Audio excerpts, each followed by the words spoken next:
Hello everyone, अस्सलाम वालेकुम। कैसे हैं आप दोस्तों?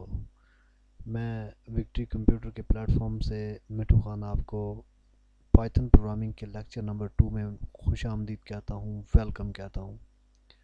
तो दोस्तों, आज हम कुछ नया सीखेंगे। आल्दो कि ये थोड़ा थियोरेटिकल पोर्शन होगा जिसमें हम कुछ नए कॉन्सेप्ट सीखेंगे, लेकिन ये थियोरेटिकल जो पार्ट है ये आगे हमारे प्रैक्टिकल वर्क में बहुत ही काम आएगा। इसलिए गुजारिश ये है कि इस वीडियो को आप कंप्लीट देखेंगे ताकि हमारा कॉन्टेक्स्ट बना रहे। तो लास्ट टाइम जो हमने लेक्चर नंबर 1 में डिस्कस किया था, उम्मीद है कि वो आपने बहुत ही तवज्जो से और गौर से देखा होगा और उसको बाकायदा नोट किया होगा।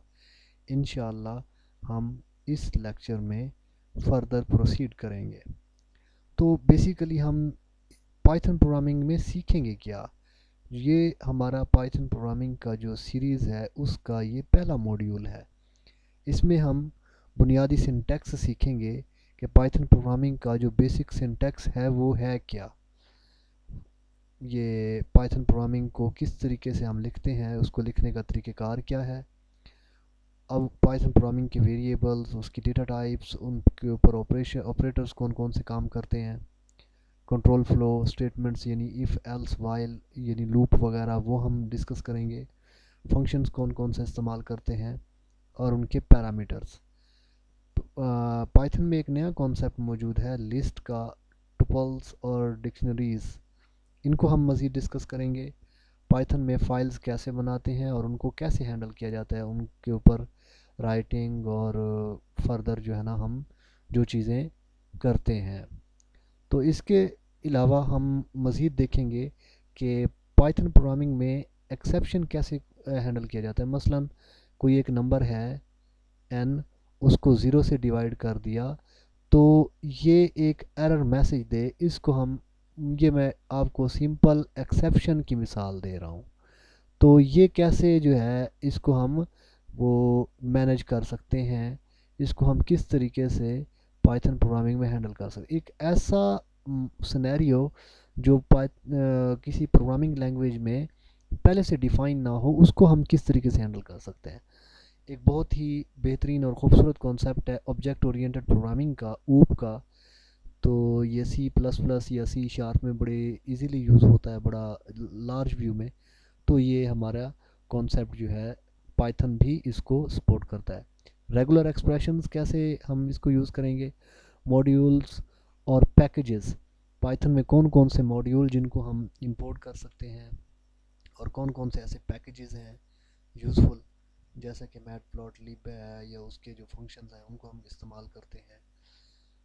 और इसके बाद जब हम यहाँ तक कर लेंगे तो फिर हम वेबसाइट डिज़ाइनिंग के हवाले से बात करेंगे कि वेब डेवलपमेंट में हम किस तरीके से जा सकते हैं बाय यूजिंग फ्लास्क या डिजेंगो। हम इन दोनों में से कोई एक प्लेटफॉर्म यूज़ करेंगे, एक लाइब्रेरी यूज़ करेंगे वेबसाइट बनाने के लिए।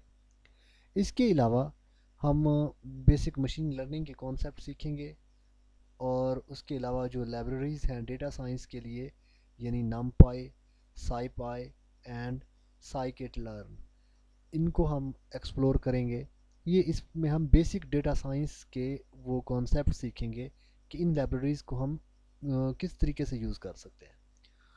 और इसके अलावा हमारा जो डाटा एनालिसिस और विजुअलाइजेशन है वो पांडास या मैटप्लॉटलिब को यूज़ करते हुए हम इसको भी कवर करेंगे। तो ये हमारा जो पार्ट होगा हमारा ये कंप्लीट होगा। तो अभी जो है ना हम जो थोड़ा सा थियोरेटिकल पार्ट जो है उसको हम कवर करने जा रहे हैं कि कंपाइलर जो है उसका प्रोग्रामिंग में रोल क्या है, प्रोग्रामिंग में कंपाइलर को हम क्यों यूज़ करते हैं।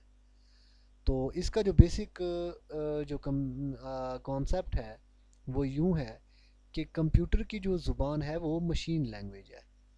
सीपीयू की जो लैंग्वेज है वो ज़ीरो या वन की फॉर्म में हम जब इसको देंगे तब ये समझेगा, अदरवाइज़ ये नहीं समझ सकता।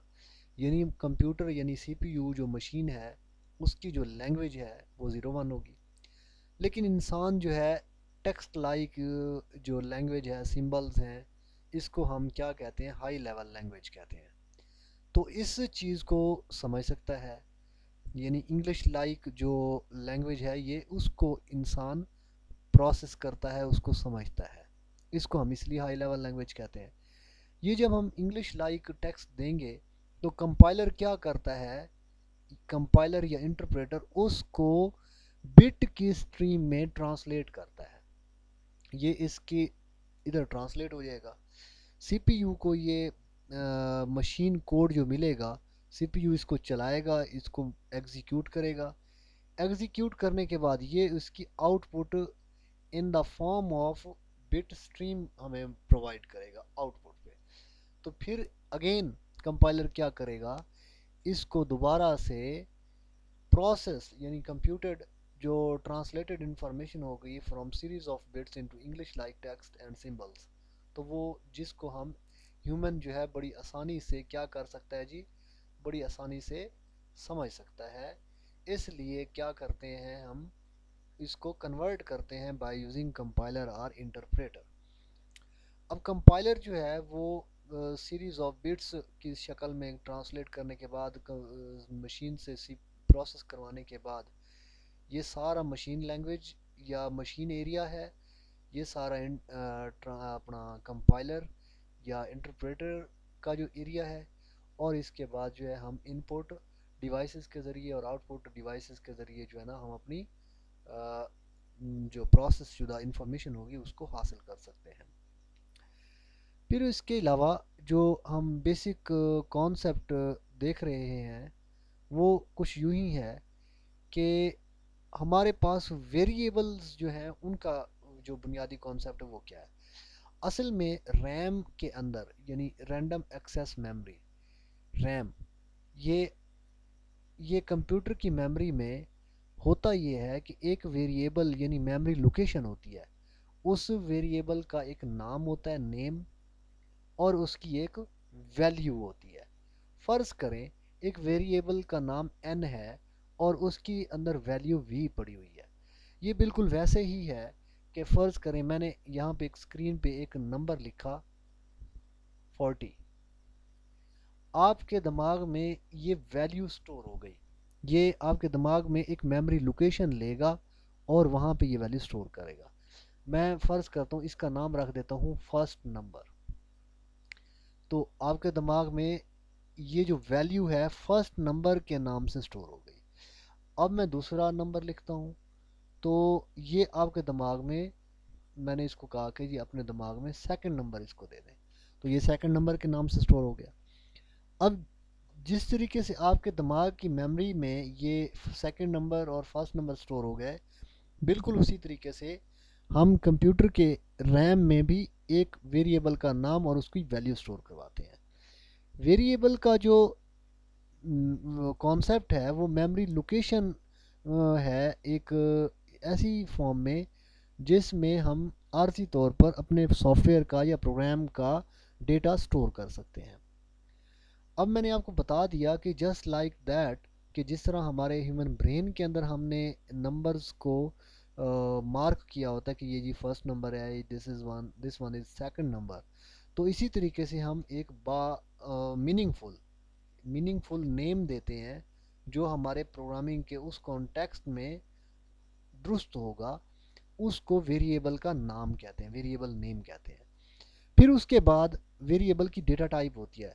चूंकि पाइथन में डेटा टाइप देना ज़रूरी नहीं है, यहाँ पे हम ज़रूरी नहीं समझते, पाइथन जो है वो खुद ब खुद ही जो इनपुट डेटा होता है उसी के हवाले से वो करता है, उसकी डेटा टाइप को डिफ़ाइन कर लेता है। लेकिन फिर भी डेटा टाइप से हम, हमारे जो कंपाइलर है उसको पता चलता है कि मैंने कौन सा ऑपरेशन करना है और उसके लिए मैंने कितनी मेमोरी लेनी है। और जो थर्ड चीज़ है वो उसका डेटा है, यानी उसकी वैल्यू है। इस वेरिएबल के अंदर जो वैल्यू पड़ी हुई है वो उसका डेटा है। तो बेसिक जो कॉन्सेप्ट है ये बिल्कुल वैसे ही है, एक जार हो, एक जार का नाम फ़र्ज़ करें, अज्यूम करें कि ए है, और उसके अंदर जो चीज़ पड़ी हुई है फ़र्ज़ करें उसके अंदर कुछ कुछ कुछ खाने का पड़ा हुआ है, कुछ पीने का पड़ा हुआ है, तो वो उसकी वैल्यू है। ठीक है जी। अब ये वैल्यू जो है बेसिकली ये डाटा है, और इस जार के ऊपर जो हमने मार्क किया हुआ है, इसको लेबल किया हुआ है, ये इस जार यानी मेमोरी लोकेशन का एक नेम है। तो इस तरीके से जो है ना हम कंप्यूटर की मेमोरी के अंदर चीज़ों को, वेरिएबल्स को या मेमोरी लोकेशंस को मार्क करते हैं, ताकि हम बड़ी आसानी से उनको यूज़ कर सकें। ये बिल्कुल वैसा ही है। एक डेटा डेटा है, वेरिएबल का नाम होगा, वो मेमोरी लोकेशन बनेगी, और उसके अंदर डेटा टाइप उसकी डिफाइन करेंगे, और उसका एक डेटा होगा यानी उसकी वैल्यू होगी। ये उसकी वैल्यू है, ये रैम के अंदर बनता है। तो एक्सचेंज जो है ना रैम से सीपीयू में और सीपीयू से रैम में डेटा का डेटा प्रोसेस होने के बाद ये डेटा एक्सचेंज होता रहता है इन मेमोरी लोकेशंस के अंदर।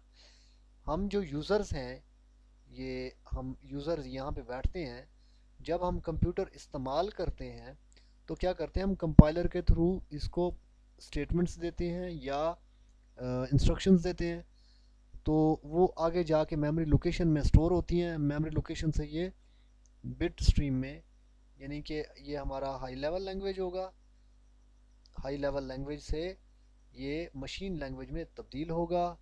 ये यहाँ पे मशीन मशीन के लेवल पे आके ट्रांसलेट होने के बाद हमारा प्रोग्राम क्या होगा, एग्जीक्यूट होगा। एग्जीक्यूट होने के बाद दोबारा ये ट्रांसलेशन होने के बाद हमारे पास ह्यूमन अंडरस्टैंडेबल फॉर्म में हमारे पास आउटपुट डिवाइसेस पे आ जाएगा। तो बेसिक जो हमारा जो कॉन्सेप्ट है वो यही है कि हमने एक इंटरप्रेटर या कंपाइलर यूज़ करना है पाइथन की प्रोग्रामिंग को समझने के लिए, उसको सीखने के लिए। That is the complete concept regarding this. Enjoy किया होगा, मुझे उम्मीद है कि आपको आज के हवाले से काफ़ी सारी चीज़ें क्लियर हो गई होंगी। Thanks for watching this video. अल्लाह हाफिज़।